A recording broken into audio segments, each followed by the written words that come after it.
ओम श्री हरि येन बद्धो बलि राजा दानवेंद्रो महाबलः तेन त्वामभिबंधनामि रक्षे माचल माचलः। अर्थात जिस रक्षा सूत्र से महान शक्तिशाली और दानवीर राजा महाबली को बांधा गया था, उसी रक्षा सूत्र को मैं भी तुम्हें बांधता हूँ, जो तुम्हारी हर प्रकार से रक्षा करेगा। जय त्रिदेव। आप सभी दर्शकों एवं भाई बहनों को रक्षा बंधन की हार्दिक शुभकामनाएं। आप सभी दर्शकों का हमारे YouTube चैनल डिजिटल महात्मा पर हार्दिक अभिनंदन और स्वागत है। आज हम पौराणिक कथाओं के माध्यम से जानकारी देने का प्रयास करेंगे कि रक्षा बंधन क्यों मनाया जाता है और इसका क्या महत्व है। प्राचीन काल से ही राखी के रूप में मौली या कलावा बांधने का प्रचलन रहा है। अगर आप अपने हाथ का वह भाग देखें जहां पर राखी या मौली बांधी जाती है, तो आप देखेंगे कि वहां पर 3 रेखाएं होती हैं, जिनको मणिबंध कहते हैं। भाग्य व जीवन रेखा का उद्गम स्थल भी मणिबंध ही है। हाथ पर बनी इन तीनों रेखाओं में तीनों ताप, दैहिक ताप, दैविक ताप व भौतिक ताप को देने व मुक्त करने की शक्ति रहती है। इन मणिबंधों के नाम शिव, विष्णु व ब्रह्मा हैं। इसी तरह रक्षा सूत्र अथवा मौली में त्रिशक्ति अर्थात माता शक्ति, माता लक्ष्मी और माता सरस्वती का वास होता है। इस सूत्र बंधन से व्यक्ति की सभी प्रकार से रक्षा होती है। शास्त्रों का ऐसा मत है कि मौली या राखी बांधने से त्रिदेव अर्थात ब्रह्मा, विष्णु व महेश तथा 3 देवियों अर्थात लक्ष्मी, पार्वती और सरस्वती की कृपा प्राप्त होती है। ब्रह्मा की कृपा से कीर्ति, विष्णु की कृपा से रक्षा तथा शिव की कृपा से दुर्गुणों का नाश होता है। इसी प्रकार माता लक्ष्मी से धन की प्राप्ति, दुर्गा से शक्ति एवं सरस्वती की कृपा से बुद्धि प्राप्त होती है। यह मौली किसी देवी या देवता के नाम पर भी बांधी जाती है, जिससे संकटों और विपत्तियों से व्यक्ति की रक्षा होती है। यह मंदिरों में या मंदिर में लगे पवित्र पेड़ों पर भी बांधी जाती है। संकल्प के लिए भी रक्षा सूत्र बांधा जाता है। रक्षा बंधन पर हम बहनों की रक्षा करने का वचन देते हैं। मौली या राखी बांधकर किए गए संकल्प का उल्लंघन करना अनुचित और संकट में डालने वाला सिद्ध हो सकता है। यदि आपने राखी या मौली बांधी है, तो उसकी पवित्रता का ध्यान रखना भी जरूरी हो जाता है। शास्त्रों के अनुसार मौली बांधने से उसके पवित्र और शक्तिशाली बंधन होने का एहसास होता रहता है और इससे मन में शांति और पवित्रता बनी रहती है, जिससे मन अत्यंत प्रफुल्लित रहता है। व्यक्ति के मन और मस्तिष्क में बुरे विचार नहीं आते हैं। इस प्रकार कई अवसरों पर इससे व्यक्ति गलत कार्य करने से भी बच जाता है। पौराणिक कथाओं में पहला प्रसंग आता है कि भगवान विष्णु के एक अनन्य भक्त हुए, जिनका नाम प्रहलाद था। प्रहलाद का जन्म दैत्य कुल में हुआ। उनके पिता का नाम हिरण्याकश्यप और माता का नाम कयाधु था। भक्त प्रहलाद हर समय भगवान विष्णु का ध्यान करते और नारायण नारायण का जाप करते रहते थे। प्रहलाद के पिता दैत्यराज हिरण्याकश्यप अपने को ही भगवान समझता था और किसी अन्य देव की पूजा उसको पसंद नहीं थी।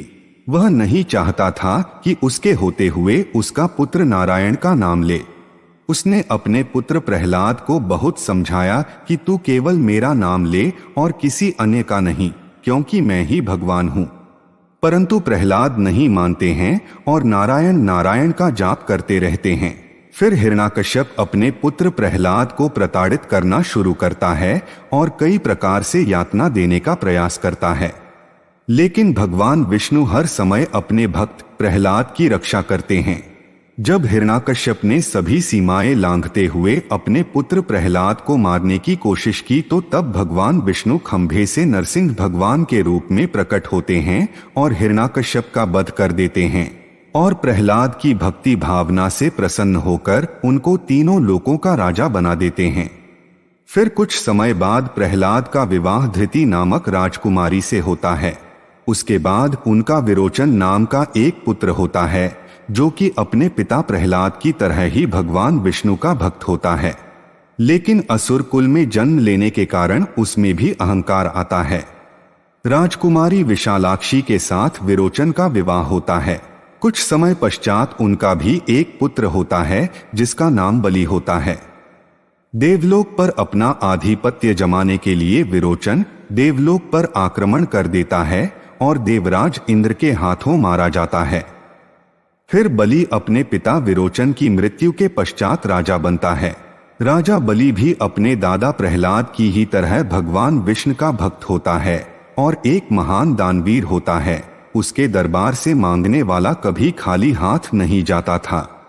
उसने घोर तपस्या करके भगवान विष्णु को प्रसन्न किया और सर्वशक्तिशाली होने का वरदान प्राप्त किया, लेकिन असुरी प्रवृत्ति के कारण उसमें भी अहंकार और मद भरा हुआ था। अपने अहंकार में चूर होकर उसने अपने पिता की हत्या का प्रतिशोध लेने के लिए देवराज इंद्र के साथ युद्ध किया, जिसमें देवराज इंद्र परास्त होकर भाग जाते हैं और देवलोक पर राजा बलि का आधिपत्य हो जाता है। अपने आप को और शक्तिशाली बनाने के लिए उसने अपने गुरु शुक्राचार्य की सहायता से 100 अश्वमेघ यज्ञों का आयोजन करवाया। 99 यज्ञों का वह सफलतापूर्वक आयोजन कर चुका था और यदि वह 100वां यज्ञ भी निर्विघ्न आयोजित कर लेता तो इंद्र के सिंहासन पर वह हमेशा के लिए आसीन हो जाता। उसके इस यज्ञ से देवताओं में भय व्याप्त हो गया, लेकिन किसी में भी उसे रोकने की शक्ति नहीं थी। स्वयं देवराज इंद्र असहाय अनुभव कर रहे थे। जब वह 100वां यज्ञ आयोजित करने जा रहा था तब इंद्र सभी देवताओं के साथ भगवान विष्णु से सहायता मांगने गए तथा धर्म की रक्षा की बात की। इस पर भगवान विष्णु उन्हें निश्चिंत रहने का आश्वासन देते हैं और कहते हैं कि वह मेरा भक्त है, मैं उसे मार तो नहीं सकता पर तुम्हें भयमुक्त अवश्य कर दूंगा। फिर भगवान विष्णु वामन अवतार के रूप में एक ब्राह्मण कुल में जन्म लेते हैं, जिनका कद बहुत छोटा अर्थात 52 अंगुल का होता है, इसलिए उनको बटुक ब्राह्मण या वामन भी कहते हैं।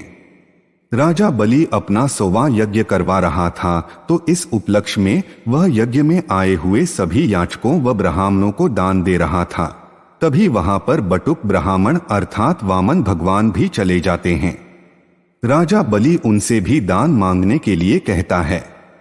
इस पर वामन भगवान कहते हैं कि हे राजन, मैं तो छोटा सा ब्राह्मण हूँ, परंतु जो मैं मांगूंगा क्या तुम वह दे पाओगे? इस पर राजा बलि ने कहा कि मैं संकल्प लेता हूँ और हे बटुक ब्राह्मण, आपको वचन देता हूँ कि जो भी आप मुझसे मांगेंगे वह मैं आपको जरूर प्रदान करूंगा। बटुक ब्राह्मण ने कहा, ठीक है राजन, मुझे केवल 3 पग जमीन चाहिए। इस पर राजा बलि ने कहा, हे ब्राह्मण देव, बस 3 पग जमीन, मैं आपको 3 पग जमीन देता हूं। आप नाप लो अपने 3 पग जमीन और ले लो। फिर वामन भगवान ने अपना विशाल रूप बनाया और एक पग में सारी धरती और दूसरे पग में समस्त ब्रह्मांड नाप लिया। जब तीसरे पग नापने के लिए कुछ न बचा तो फिर वामन भगवान ने पूछा कि हे राजन, मैं अपना तीसरा पग कहाँ रखूं? राजा बलि पहचान गया कि यह कोई साधारण ब्राह्मण नहीं है, यह तो स्वयं नारायण भगवान विष्णु हैं। फिर उसने अपना सिर आगे बढ़ाते हुए कहा कि हे ब्राह्मण देव, आप अपना तीसरा पग मेरे सिर पर रखें। फिर वामन भगवान ने अपना पैर राजा बलि के सर पर रखा और उसको पाताल के रसातल में पहुंचा दिया और उसको रसातल का राजा बना दिया। वामन भगवान राजा बलि की दानवीरता पर अत्यधिक प्रसन्न होते हैं और उसको वरदान मांगने को कहते हैं। इस पर राजा बलि भगवान से वरदान मांगता है कि आपने मुझे रसातल पहुंचाकर राजा बना दिया, अतः मैं आपको अपना द्वारपाल बनाना चाहता हूं।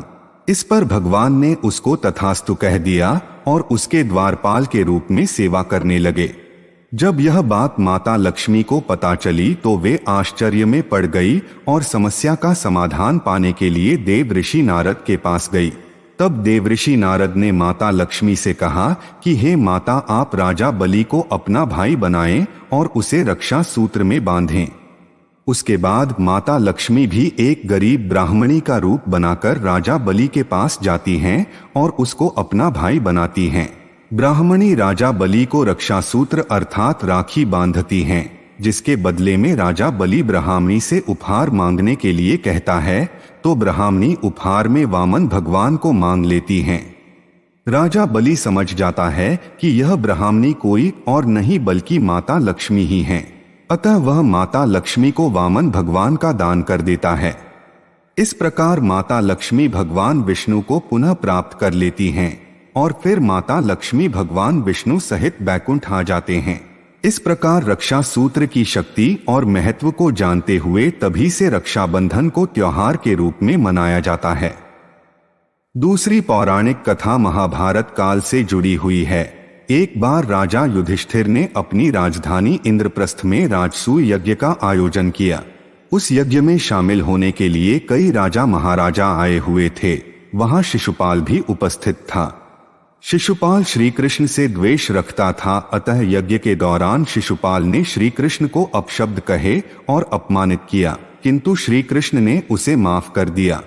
लेकिन तब भी शिशुपाल श्री कृष्ण को अपमानित करता रहा। श्री कृष्ण ने अपनी बुआ अर्थात शिशुपाल की माता को उसकी 100 गलतियां माफ करने का वचन दिया था। जैसे ही उसने 101वीं बार भगवान श्री कृष्ण को अपशब्द कहे और अपमानित किया, तब भगवान श्री कृष्ण ने सुदर्शन चक्र से शिशुपाल का वध कर दिया। इस दौरान भगवान श्री कृष्ण की उंगली थोड़ी कट गई और उससे रक्त बहने लगा। तब द्रौपदी ने अपने साड़ी का पल्लू फाड़कर श्री कृष्ण की उंगली पर बांध दिया था। इस पर भगवान श्री कृष्ण अति प्रसन्न हुए और उन्होंने द्रौपदी को वचन दिया कि जब कभी तुम पर संकट आएगा और तुम मुझे याद करोगी तो मैं तुम्हारी रक्षा करने के लिए अवश्य आऊंगा और वे इस वस्त्र के एक एक धागे का ऋण अवश्य चुकाएंगे। कुछ समय बाद जब मामा शकुनी द्वारा रचाए गए द्यूत क्रीड़ा में पांडव अपने समस्त राजपाट सहित द्रौपदी को भी जुए में हार गए थे, तब दुर्योधन के छोटे भाई दुशासन ने भरी सभा में द्रौपदी की साड़ी खींचकर चीरहरण करने का प्रयास किया। तब श्री कृष्ण ने अपना वचन निभाते हुए चीर अर्थात साड़ी को बढ़ाकर द्रौपदी की लाज की रक्षा की।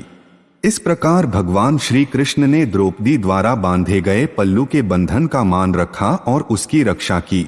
जिस दिन द्रौपदी ने श्री कृष्ण की उंगली में अपना पल्लू बांधा था वह श्रावण पूर्णिमा का दिन था। इस प्रकार तभी से यह दिन रक्षाबंधन के रूप में मनाया जाता है। तो यह थी रक्षाबंधन पर्व मनाने के संबंध में एक छोटी सी जानकारी। हम आशा करते हैं कि आपको यह जानकारी अच्छी लगी होगी।